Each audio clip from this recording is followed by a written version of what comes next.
আমলনামা যদি বাম হাতে দেওয়া হয় ওই ব্যক্তি বলবে ইয়া লাইতানি লাম উতা কিতাবিয়া, হায় যদি আমার আমলনামা আমাকে দেওয়া না হতো। সূরা কাহফের মধ্যে আল্লাহ বলেন ওয়া তারাল মুজরিমিনা মুশফিকিনা মিম্মা ফি ওয়া ইয়াকুলুনা ইয়া ওয়াইলাতানা মা লিহাদাল কিতাব লা ইউগাদিরু সাগীরাতান ওয়ালা কাবীরাতান ইল্লা আহসাহা। অপরাধীদেরকে দেখবেন চোখগুলা বড় বড় করে আমলনামার দিকে তাকায় আছে। আমলনামা পড়বে আর বলবে হায় আফসোস, এই আমার কেমন আমলনামা, এই আমলনামার মধ্যে দেখি ছোট বড় কোনো কিছু ছাড় হয় নাই, সব লেখা আড়ালে, অন্ধকারে আলোতে, পুকুরের নিচে উপরে, পর্দার আড়ালে বাহিরে যা করছে সব লেখা আছে। সে বলবে সব দেখি লেখা, ইল্লা আহসাহা, এখানে সব লেখা। ওয়াওয়াজাদু মা আমিলু হাদিরা, সে যা করছে সব সেখানে উপস্থিত পাবে। তো বাম হাতে আমলনামা দিলে সে বলবে ইয়া লাইতানি লাম উতা কিতাবিয়া, হায় আমার আমলনামা যদি আমাকে দেওয়া না হতো। ওয়ালাম আদরি মা হিসাবিয়া, আমি যদি আমার হিসাবটা না জানতাম। ইয়া লাইতাহা কানাতিল কাদিয়া, আফসোস করে বলবে মরণ যদি আমার চূড়ান্ত ফয়সালা হয়ে যেত, আমি বেঁচে যাইতাম। মরণ যদি আমার চূড়ান্ত ফয়সালা হইতো আমি বেঁচে যাইতাম। একটা কথা মনে রাখেন, কিয়ামতের ময়দানে, জাহান্নামে, আখিরাতে মরণ চারদিক থেকে আসলেও কেউ মরবে না। আল্লাহ বলেন ইয়াতিহিল মাউতু মিন কুল্লি মাকান, মরণ চতুর্দিক থেকে আসবে। ওয়া মা হুয়া বিমাইয়িত, কিন্তু সে মরবে না। মনে হবে সে মারা যাবে, আল্লাহ বলে না, তোমার মনে হবে তুমি মারা যাবা কিন্তু তুমি মরবা না। বলেন তো দুনিয়াতে আগুন লাগলে কি বলি আমরা, আরে লোকটা মারা যাইতেছে যাইতেছে, অনেক সময় মারা যায়, ঠিক না? আগুনে জাহান্নামে যে জ্বলবে ওর মনে হবে এই মনে হয় মারা গেলাম মারা গেলাম। আল্লাহ কয় না, তোমার মনে হবে মারা যাবা কিন্তু মরবা না। মারা গেলে তো ভালোই, কিন্তু আল্লাহ কয় মরবা না। কুল্লামা নাদিজাত জুলুদুহুম বাদদালনাহুম জুলুদান গায়রাহা লিয়াযুকুল আযাব, চামড়াগুলা যখন পুড়ে যাবে, সিদ্ধ হয়ে খসে পড়বে, আমি নতুন চামড়া লাগাবো, আবার আগুন জ্বলতে থাকবে, এইভাবে চলতে থাকবে। তো বাম হাতে আমলনামা পাওয়ার পর বলবে আমি যদি আমার আমলনামাটা আজকে না জানতাম, মৃত্যুই যদি আমার চূড়ান্ত ফয়সালা হয়ে যেত, আল্লাহ বলবেন খুজু, এটারে ধরো, এটারে ধরো। ফেরেশতাদেরকে বলবে ধরো। ফাগুল্লু, গলার মধ্যে বেড়ি পরাও। সুম্মাল জাহিমা সল্লু, ধাক্কা মেরে জাহান্নামের মধ্যে ফালায়া দাও। সুম্মা ফি সিলসিলাতিন যারউহা সাবউনা যিরাআন ফাসলুকু, 70 গজ শিকলের মধ্যে তাকে গেথে দাও। তাফসীরের কিতাবে আসছে শিকল নাক দিয়ে ঢুকিয়ে পিছনের রাস্তা দিয়ে বের করে এরপরে শিকল দিয়ে তারে পেঁচানো হবে। ফালাও, এইভাবে ফালাও, এটারে জাহান্নামে ফালাও। ওয়াসসালাতু ওয়াসসালামু আলা রাসূলিল্লাহ। أما بعد فأعوذ بالله من الشيطان الرجيم. بسم الله الرحمن الرحيم. وإذ قال لقمان لابنه وهو يعظه يا بني لا تشرك بالله إن الشرك لظلم عظيم. وقال رسول الله صلى الله عليه وسلم يا معاذ لا تشرك بالله شيئا وإن قتلت أو حرقت. وقال عليه الصلاة والسلام مروا أولادكم بالصلاة وهم أبناء 7 سنين واضربوهم عليها وهم أبناء 10 سنين أو كما قال عليه الصلاة والسلام اللهم صل على محمد وعلى آل محمد كما صليت على إبراهيم وعلى آل إبراهيم إنك حميد مجيد اللهم بارك على محمد وعلى آل محمد كما باركت على إبراهيم وعلى آل إبراهيم إنك حميد مجيد اللهم إني أعوذ بك من شر لساني وشر سمعي وشر بصري وشر مني বসন্তপুর জামিয়া আরাবিয়া কারিমিয়া হাফিজিয়া মাদ্রাসা এতিমখানার উদ্যোগে ৬৭তম বার্ষিক ওয়াজ মাহফিলের প্রধান বক্তা আল্লামা হাসান জামিল সাহেব দামাত বরকাতুহুমুল আলিয়া খতিব বাইতুল মামুর জামে মসজিদ সায়েন্স ল্যাবরেটরি ঢাকা।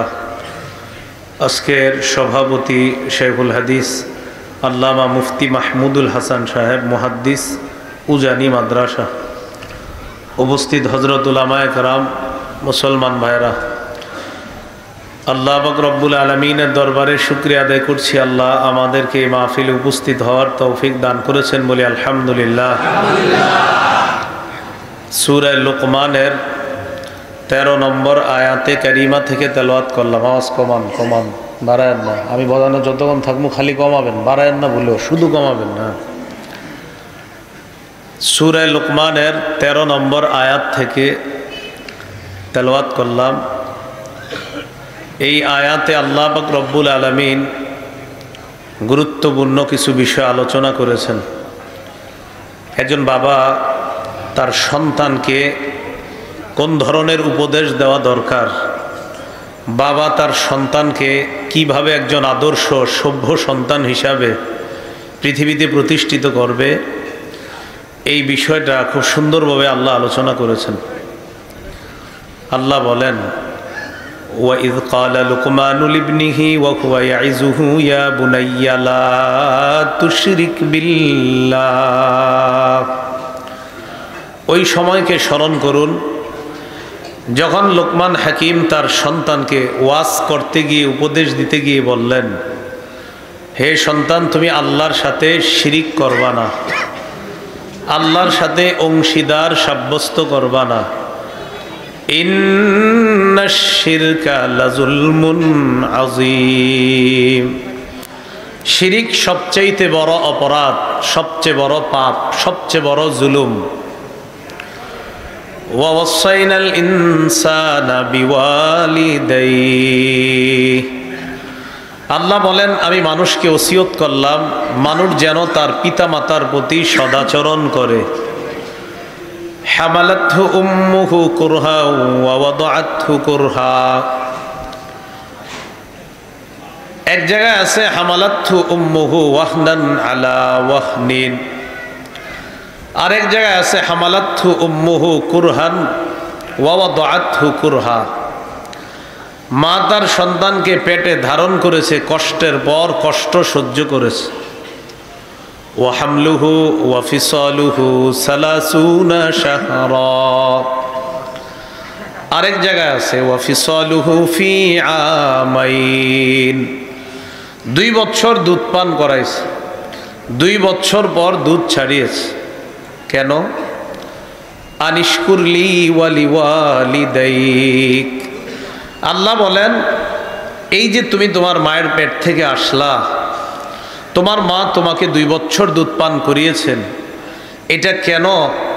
তুমি যেন বড় হওয়ার পর এই ছোটবেলায় তুমি অবুঝ ছিলা, কিছু প্রকাশ করতে পারতা না, তো তোমার মায়ের এই যে রিজার্ভ করা খাদ্যটা তুমি খাইলা, তুমি চিন্তায় আনো এই রিজার্ভ করা খাদ্যটা দুনিয়ার কেউ রাখে নাই, আমি আল্লাহ সেখানে রেখে দিয়েছি। তুমি যাতে আমার শুকরিয়া আদায় করতে পারো আর তোমার পিতামাতার কৃতজ্ঞতা প্রকাশ করতে পারো, এটা এখানে আল্লাহ বললেন।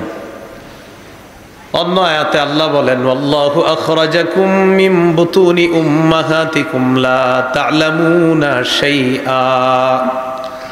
আল্লাহ তোমাদেরকে তোমাদের মায়ের পেট থেকে বের করেছেন এমন অবস্থায় তোমরা কিছু জানতে না।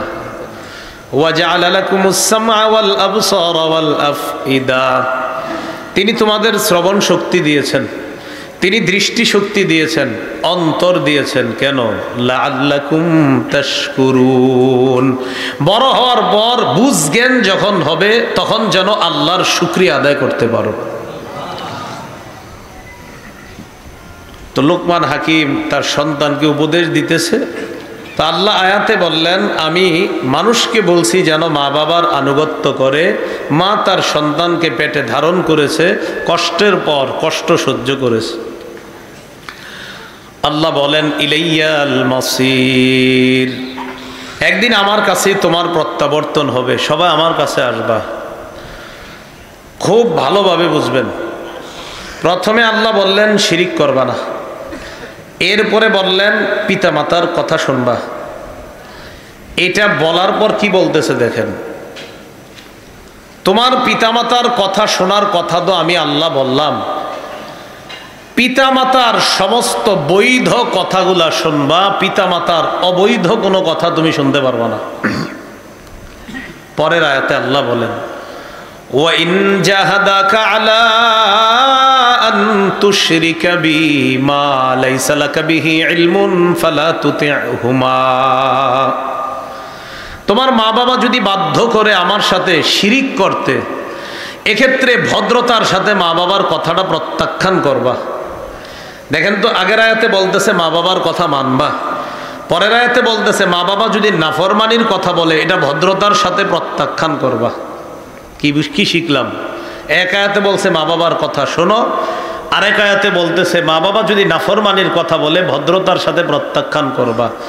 দুই আয়াত থেকে শিক্ষা হলো মা বাবার সমস্ত বৈধ কথাগুলা মানার চেষ্টা করা, মা বাবার কোনো নাফরমানিমূলক যদি কথা হয়ে যায় সেই কথাগুলা ভদ্রতার সাথে প্রত্যাখ্যান করা। আমি একটা বাংলা বাড়িয়েছি এখানে, ভদ্রতা। বলেন কি? মা বাবার সাথে কিন্তু ভদ্রতার সাথে প্রত্যাখ্যান করতে হবে, অভদ্রতার সাথে করলে এটা বেয়াদবি হবে, কবিরা গুনাহ হবে। তো আল্লাহ বলেন, ফালা তুতি'হুমা ওয়া সাহিবহুমা ফিদ দুনিয়া মা'রুফা। যতদিন দুনিয়াতে থাকবা, তোমার মা বাবা যদি অমুসলিম হয়, তোমার মা বাবা যদি খ্রিস্টান, বৌদ্ধ, ইহুদি, নাসারাও হয়, তাও তাদের সাথে সুন্দর আচরণ করবা। তিনটা অংশ দেখেন, মা বাবার কথা শুনবা। দুই, মা বাবার নাফরমানিমূলক কথা ভদ্রতার সাথে প্রত্যাখ্যান করবা। তিন, যতদিন দুনিয়াতে থাকবা এই মা বাবার খোঁজ খবর রাখতে হবে। তাহলে কি সুন্দর শিক্ষা দিছে, মা বাবার কথা শোনো। আল্লাহ মা বাবা গুনাহের কথা বলে না, এটা ভদ্রতার সাথে মানবা না। তিন, এই না মানার অর্থ কি? তুমি যদি তোমার মা বাবার ঘর থেকে বেরিয়ে যাও, তোমার যদি বের করে দেয়, মা বাবা থাকে গ্রামে, তুমি থাকতেছো অন্য কোথাও, সেখান থেকে তোমার ওই অমুসলিম মা বাবা, নাফরমান মা বাবাও যদি হয়, তাদের খবর তোমার রাখতে হবে। কথাগুলো কি বুঝে আসছে সবার?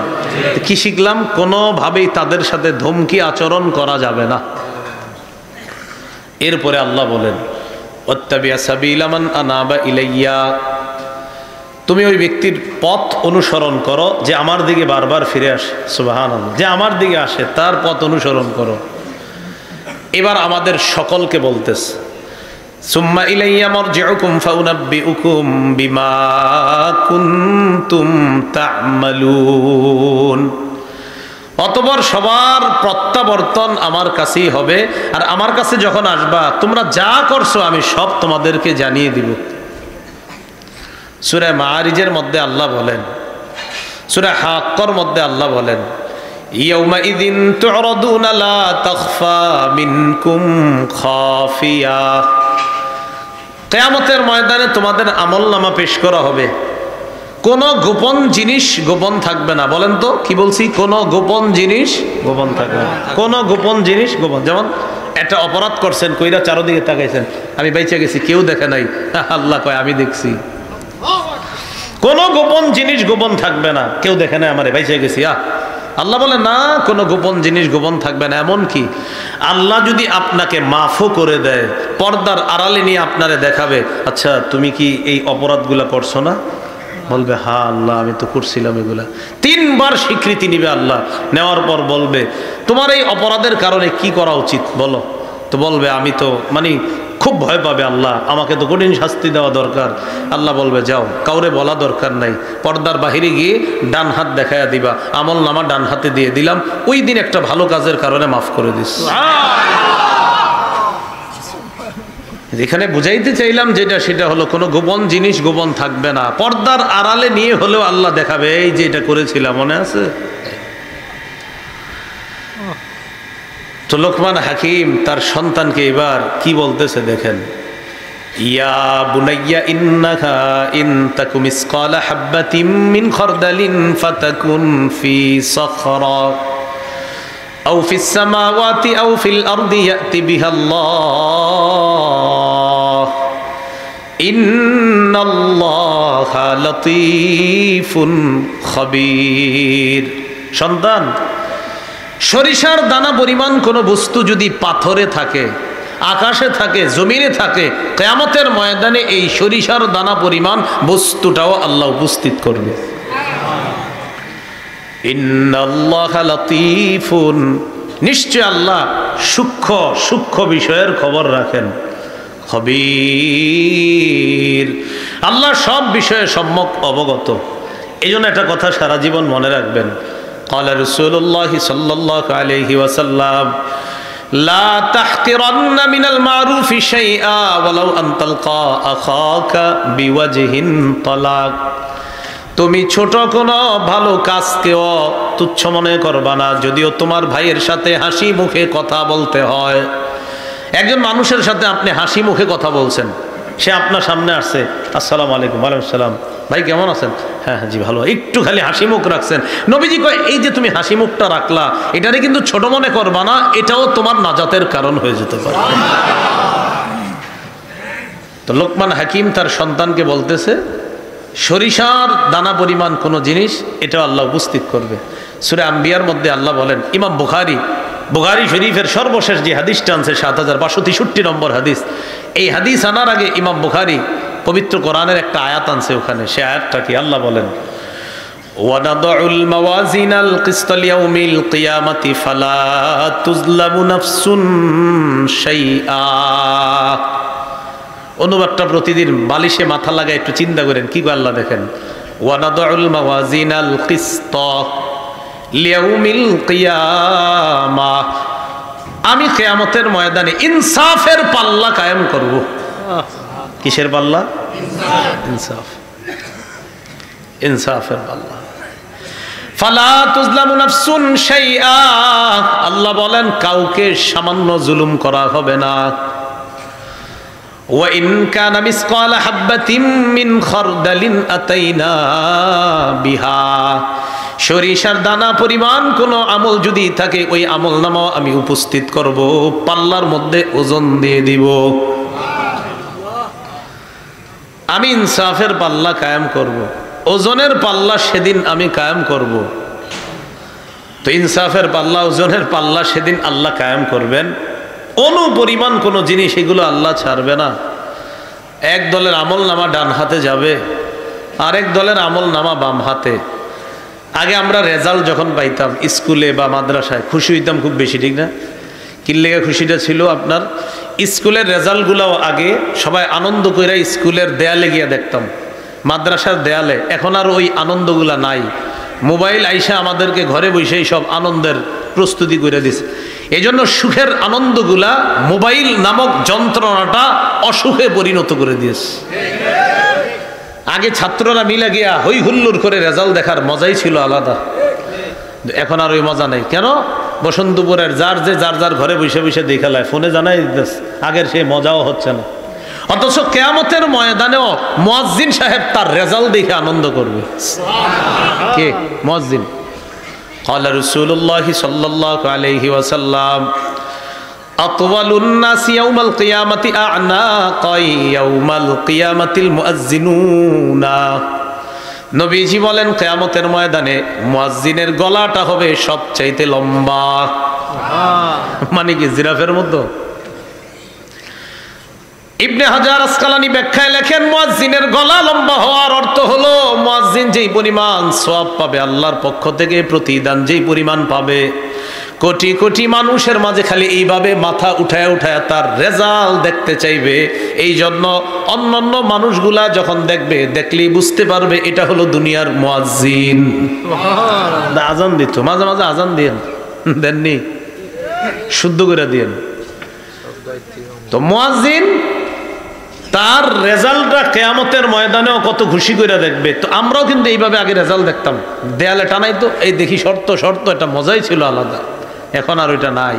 কিয়ামতের ময়দানে যার আমলনামা ডান হাতে আল্লাহ দিবে, এই ব্যাপারে কি বলে দেখেন, ফাআম্মা মান উতিয়া কিতাবাহু বিয়ামিনিহি ফায়াকুলু হাউম ইকরাউ কিতাবিয়া।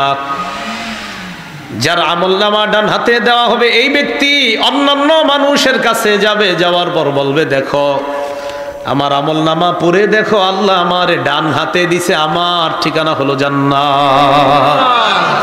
একটু বড় দেখো তো, একটু বড় তো কি, আমার আল্লাহ ডান হাতে আমলনামা দিছে, এই যে দেখো আমি পাশ পেয়ে গেছি, আমি জান্নাতে যাব।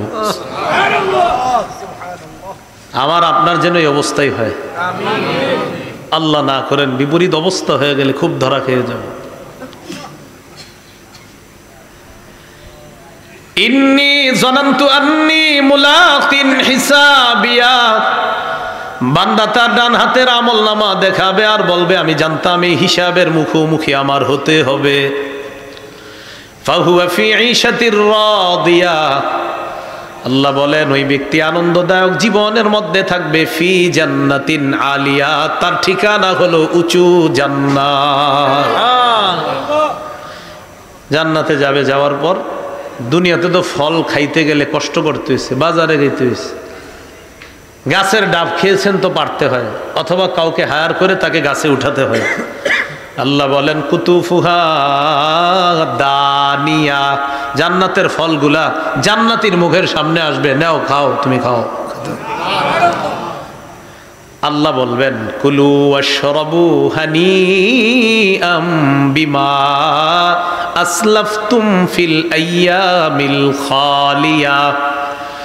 তাকে বলা হবে তুমি খাও, পান করো, যেমনে মন চায়, যেভাবে মন চায়, যতক্ষণ মন চায় শুধু খাও, পান করো, যা মন চায় করতে থাকো। দুনিয়াতে ভালো কাজ করেছিলা, আমলনামা ডান হাতে দিলাম, জান্নাত দিলাম, এখন যেমনে মন চায় এমনি চলতে থাকো। এই জন্য আমাদের দুনিয়ার জীবনটা রব যেভাবে চাবেন সেভাবে চলবো। জান্নাতে যাওয়ার পরে রব আমাদেরকে বলবেন যা মন চায় চাও তাই দিব। তাহলে দুনিয়াতে রব যেভাবে বলবে এভাবে চলা, একটু কষ্ট হবে, বলবে এই ওখানে যাবা না, আচ্ছা গেলাম না, এই ওখানে যাবা না, হারাম, যাব না। জান্নাতে গেলে আল্লাহ বলবে যা মন চায় খাও, যা মন চায় করো, যা মন চায় ফুর্তি করতে থাকো। এই জন্য এখানে একটু বিধিনিষেধ মাইনেন, সেখানে ইনশাআল্লাহ আল্লাহ অফুরন্ত নেয়ামত রেখে দিস। বুঝে আসছেনি কথাগুলা? তো বলছিলাম আল্লাহ না করেন যদি বিপরীতটা হয়ে যায়, আমল নামা যদি বাম হাতে দেওয়া হয়, ও আম্মা মান উতিয়া কিতাবাহু বিশিমালিহ, আমলনামা যদি বাম হাতে দেওয়া হয় ওই ব্যক্তি বলবে ইয়া লাইতানি লাম উতা কিতাবিয়া, হায় যদি আমার আমলনামা আমাকে দেওয়া না হতো। সূরা কাহফের মধ্যে আল্লাহ বলেন ওয়া তারাল মুজরিমিনা মুশফিকিনা মিম্মা ফি ওয়া ইয়াকুলুনা ইয়া ওয়াইলাতানা মা লিহাদাল কিতাব লা ইউগাদিরু সগীরাতান ওয়ালা কাবীরাতান ইল্লা আহসাহা। অপরাধীদেরকে দেখবেন চোখগুলা বড় বড় করে আমলনামার দিকে তাকায় আছে, আমলনামা পড়বে আর বলবে হায় আফসুস, এই আমার কেমন আমলনামা, এই আমলনামার মধ্যে দেখি ছোট বড় কোনো কিছু ছাড় হয় নাই, সব লেখা আড়ালে, অন্ধকারে আলোতে, পুকুরের নিচে উপরে, পর্দার আড়ালে বাহিরে যা করছে সব লেখা আছে। সে বলবে সব দেখি লেখা, ইল্লা আহসাহা, এখানে সব লেখা। ওয়াওয়াজাদু মা আমিলু হাদিরা, সে যা করছে সব সেখানে উপস্থিত পাবে। তো বাম হাতে আমলনামা দিলে সে বলবে ইয়া লাইতানি লাম উতা কিতাবিয়া, হায় আমার আমলনামা যদি আমাকে দেওয়া না হতো। ওয়ালাম আদরি মা হিসাবিয়া, আমি যদি আমার হিসাবটা না জানতাম। ইয়া লাইতাহা কানাতিল কাদিয়া, আফসোস করে বলবে মরণ যদি আমার চূড়ান্ত ফয়সালা হয়ে যেত, আমি বেঁচে যাইতাম। মরণ যদি আমার চূড়ান্ত ফয়সালা হইতো আমি বেঁচে যাইতাম। একটা কথা মনে রাখেন, কিয়ামতের ময়দানে, জাহান্নামে, আখিরাতে মরণ চারদিক থেকে আসলেও কেউ মরবে না। আল্লাহ বলেন ইয়াতিহিল মাউতু মিন কুল্লি মাকান, মরণ চতুর্দিক থেকে আসবে। ওয়ামা হুয়া বিমাইয়িত, কিন্তু সে মরবে না, মনে হবে সে মারা যাবে। আল্লাহ বলে না, তোমার মনে হবে তুমি মারা যাবা, কিন্তু তুমি মরবা না।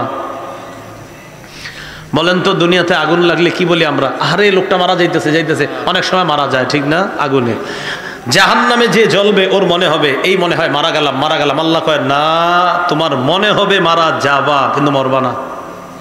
মারা গেলে তো ভালোই, আল্লাহ কয় মরবা না। কুল্লামা নাদিজাত জুলুদুহুম বাদদালনাহুম জুলুদান গায়রাহা লিয়াযুকুল আযাব, চামড়াগুলা যখন পুড়ে যাবে, সিদ্ধ হয়ে খসে পড়বে, আমি নতুন চামড়া লাগাবো, আবার আগুন জ্বলতে থাকবে, এইভাবে চলতে থাকবে। তো বাম হাতে আমল নামা পাওয়ার পর বলবে আমি যদি আমার আমল নামাটা আজকে না জানতাম, মৃত্যুই যদি আমার চূড়ান্ত ফয়সালা হয়ে যেত, আল্লাহ বলবেন খুজু, এটারে ধরো, এটারে ধরো। ফেরেশতাদেরকে বলবে ধরো। ফাগুল্লু, গলার মধ্যে বেড়ি পরাও। সুম্মাল জাহিমা সল্লু, ধাক্কা মেরে জাহান্নামের মধ্যে ফালায়া দাও। সুম্মা ফি সিলসিলাতিন যারউহা সাবউনা যিরাআন ফাসলুকু, 70 গজ শিকলের মধ্যে তাকে গেথে দাও। তাফসীরের কিতাবে আসছে শিকল নাক দিয়ে ঢুকিয়ে পিছনের রাস্তা দিয়ে বের করে, এরপরে শিকল দিয়ে তারে পেঁচানো হবে। ফালাও, এইভাবে ফালাও, এটারে জাহান্নামে ফালাও। শয়তানের প্ররোচনায় আমরা জীবন যারা নষ্ট করছি, সেদিন ইবলিস তাদেরকে বক্তব্য দিয়ে বলবে।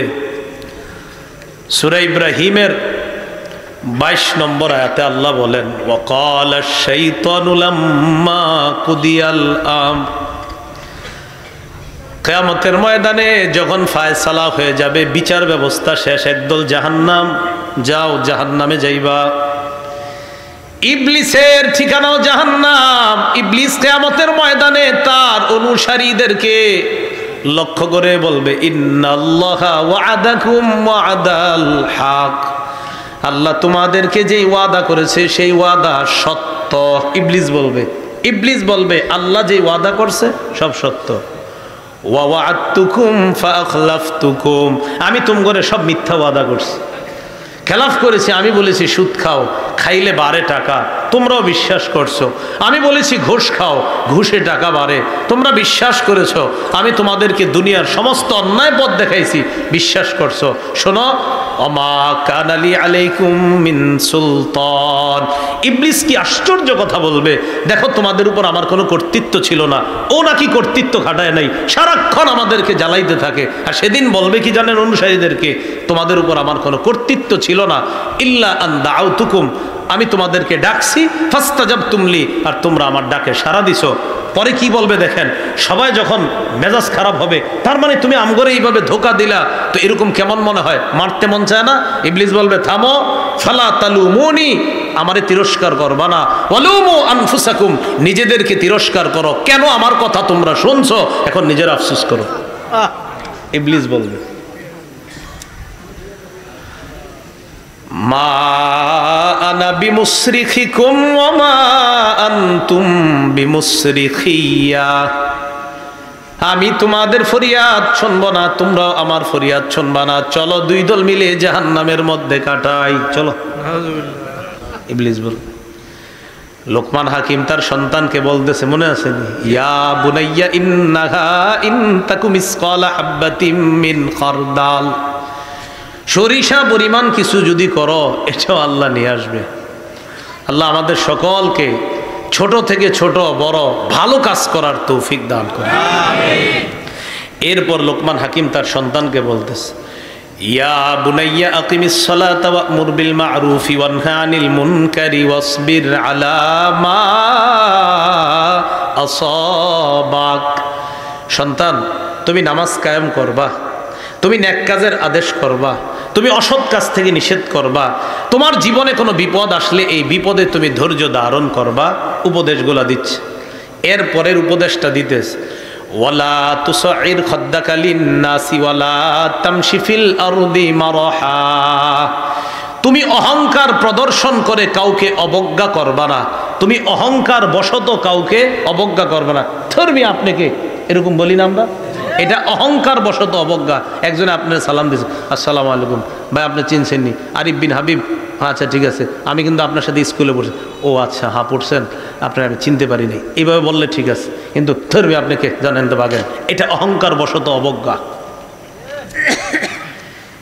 হঠাৎ আপনার সাথে কারো ঢাকা দেখা হয়ে গেছে, এই বেচারার সাথে আপনার 15-16 বছর আগে পরিচয় ছিল, কিন্তু হঠাৎ উনি আপনার দেখে চিনে ফেলছে, তো হয়তো আপনি চিনেন নাই।